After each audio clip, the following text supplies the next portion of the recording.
안녕하세요. 바이플러그 전문 강사 최종원입니다. 이 시간은 가상현실의 시작과 역사에 대해서 한번 함께 알아보겠습니다.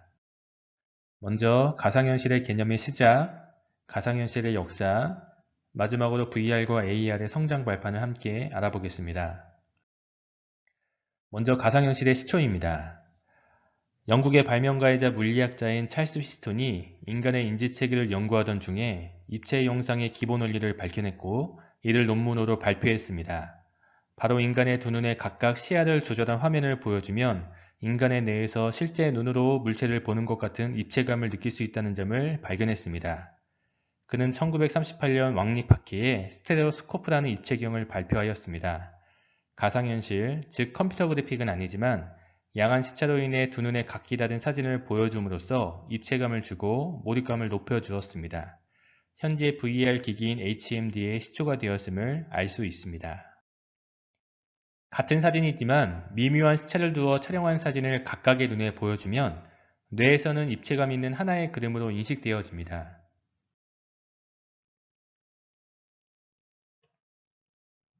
다음은 에너글리프입니다. 1858년에는 조제프 알메이다와 루이스도 하우론에 의해 에너글리프 방식이 발표되었습니다.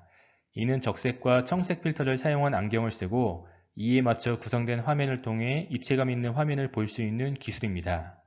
그리고 1915년에 짐 더 팻맨이라는 에너글리프 방식의 입체 영화가 뉴욕 에스터 극장에서 공개 상영하는 등 대중들에게 꾸준한 인기가 있었습니다.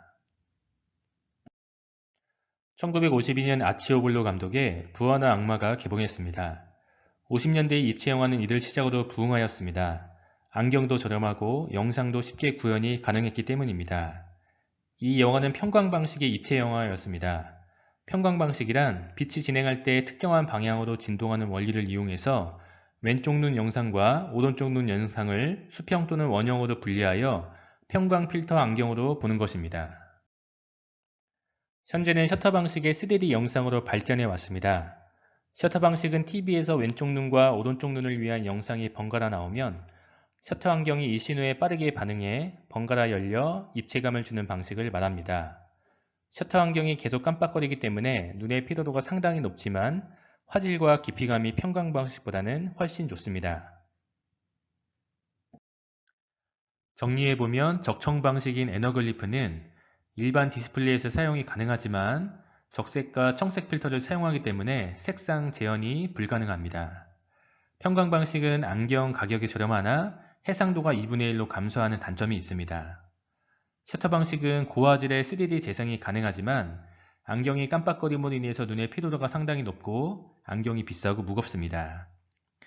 지금은 모니터라는 디스플레이 안에서 3D처럼 보이게 함으로써 실감 미디어로서의 90년대부터 지금까지 발전해오고 있으나 대중화되는 데는 한계가 많았습니다. 스테레오스코피나 에너글리프, 평광 방식이나 셔터 방식은 가상이 아니다 3D 방식입니다. 다음은 가상현실 중심으로 역사를 알아보겠습니다. 스테레오스코프의 발표로 입체감이라는 영역에 관심이 주목되었습니다. 그리고 100년이 지난 1935년 미국의 SF 작가 스탠리 G 와인바움이 쓴 피그말리온의 안경이라는 소설에서 주인공이 안경 형태의 장치를 머리에 쓰자 자신이 있던 호텔방이 갑자기 숲으로 변하는 장면이 나오는데 현재 HMD를 떠오르게 만드는 대목입니다. 이는 VR 기술의 실제를 만들어준 가상현실이라는 개념의 시초가 되었습니다. 당시 미래의 꿈만 같은 이야기였지만 누군가의 호기심이 실제가 되는 것을 볼 수 있습니다. 1962년 할리우드 영화 촬영기사인 모튼 하일리그가 단일 사용자용 콘솔인 센소라마를 제작했습니다. 오감 체험을 위한 최초의 가상현실 시스템이었습니다. 오늘날 4D 영화관과 유사한 시스템이었는데 스테레오 사운드를 지원하고 영상에 맞춰 바람과 아로마 향도 사용되었습니다.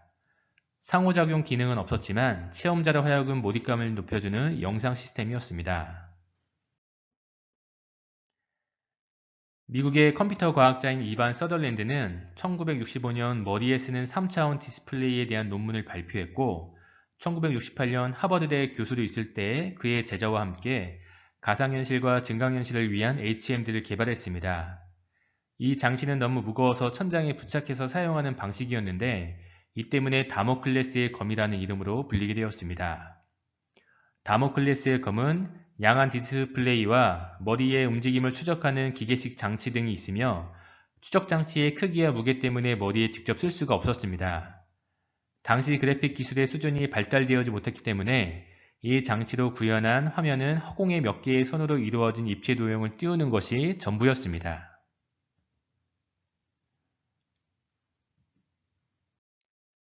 1975년 가상현실이란 단어를 사용하진 않았지만 가상현실의 개념을 처음으로 주장한 마으론 쿠르거는 인공현실 속의 물건과 상호작용을 가능하게 하는 비디오 플레이스를 제작하였습니다. 미국 밀워키 아크센터에 6주간 전시했으며 비디오 플레이스에 대한 그의 생각은 고글이나 장갑을 사용하지 않고도 사용자의 움직임과 행동에 반응하는 인공현실의 창조였습니다. 비디오에 기록된 사용자의 움직임을 분석하여 프로젝터를 통해 실루엣에 표현되었는데요. 사용자가 화면에서 자신의 행동을 시각적으로 볼 수 있게 되면서 직접적인 촉감이 없어도 화면상에 글씨를 입력한다든가 그림을 그리는 등의 현실에서의 움직임이 가상공간에서 그대로 실현되었습니다. 가상현실이란 용어는 1985년 가상현실의 아버지라고 불리는 제넌 레니어가 처음 사용했습니다. 제넌 레니어는 헬멧과 장갑 형태의 기기를 착용하고 컴퓨터로 구현한 3차원 공간을 체험할 수 있도록 하면서 이를 가상현실이라고 불렀습니다. 그는 가상현실 기술을 이용한 최초의 수익 모델을 고안한 사람이기도 합니다. 그리고 1986년 미 항공우주국 나사에서 우주인 훈련용 HMD 시스템인 바이브를 비밀리에 만들어 활용하였습니다.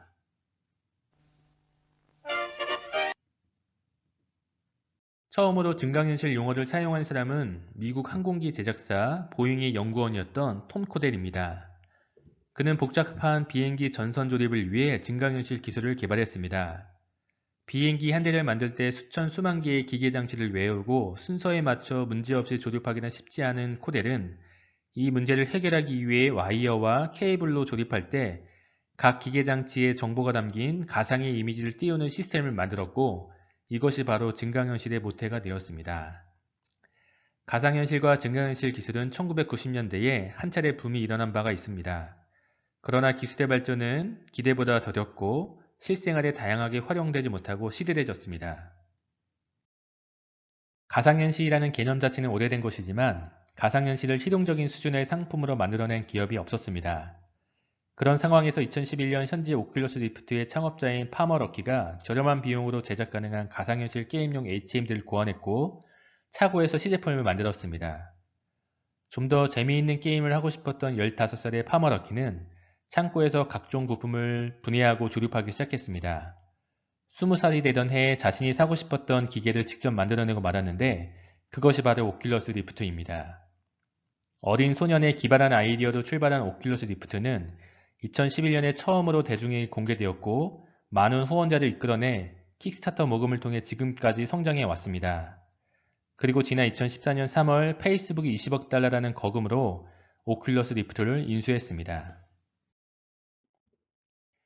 그렇다면 과거 VR 기술이 성장하지 못했던 이유는 무엇일까요? 그리고 과거에 비해 오늘날 VR이 쉽게 접할 수 있게 된 이유는 무엇일까요? VR, AR의 성장 발판 첫 번째는 바로 스마트폰의 보급입니다. 2009년 스마트폰의 보급으로 가상현실과 증강현실은 새로운 전기를 맞았습니다. 스마트폰에는 GPS와 자이로 센서, 터치 센서와 근접 센서 등 다양한 센서가 내장되어 있어 위치뿐만 아니라 실시간 정보를 제공하고 컨트롤할 수 있습니다. 또한 고해상도의 디스플레이와 고화질 카메라는 가상현실과 증강현실 세계를 실감나게 구현하는 데 사용될 수 있습니다. 스마트폰을 통해 포켓몬고라는 증강현실 게임이 엄청난 성공을 이루었고 유튜브에서도 쉽게 VR 영상을 볼 수 있습니다. VR과 AR의 성장 발판 두 번째는 바로 컴퓨터의 발전입니다. 스마트폰의 보급뿐만 아니라 전반적인 ICT 기술과 인프라의 성숙 또한 본격적인 가상현실 시대의 개막을 뒷받침해 주었습니다. 몰입감과 실시간 상호작용을 구현하려면 수준 높은 컴퓨팅 기술과 네트워크 속도가 필요하며 고화질 영상 재생을 위해선 그래픽과 디스플레이 발전이 필수적입니다. 가상현실 영상은 최소 초당 60에서 120프레임 이상으로 재생해야 상이 뭉개지는 모션 블러 현상을 막을 수 있습니다. 마지막으로 이동통신의 성장입니다. 실제로 홀로그램급 모바일 실감 미디어에 대한 소요 트래픽은 3D 컬러 영상 및 음향 기준으로 1초당 500MB 수준으로 될 것으로 추산되는데, 이렇게 대용량의 파일이 주고받으려면 빠른 통신망이 필요합니다. 4세대 통신망인 LTE는 대용량의 파일을 빠른 속도로 주고받기에는 한계가 있습니다. 앞으로 5G가 전국적으로 사용이 가능해진다면 VR과 AR 기술이 접목된 많은 콘텐츠가 생겨날 것으로 예상됩니다. 이 시간에는 가상현실의 역사와 성장 발판에 대해 함께 알아보았습니다. 그럼 다음 시간에 또 만나 뵙겠습니다. 감사합니다.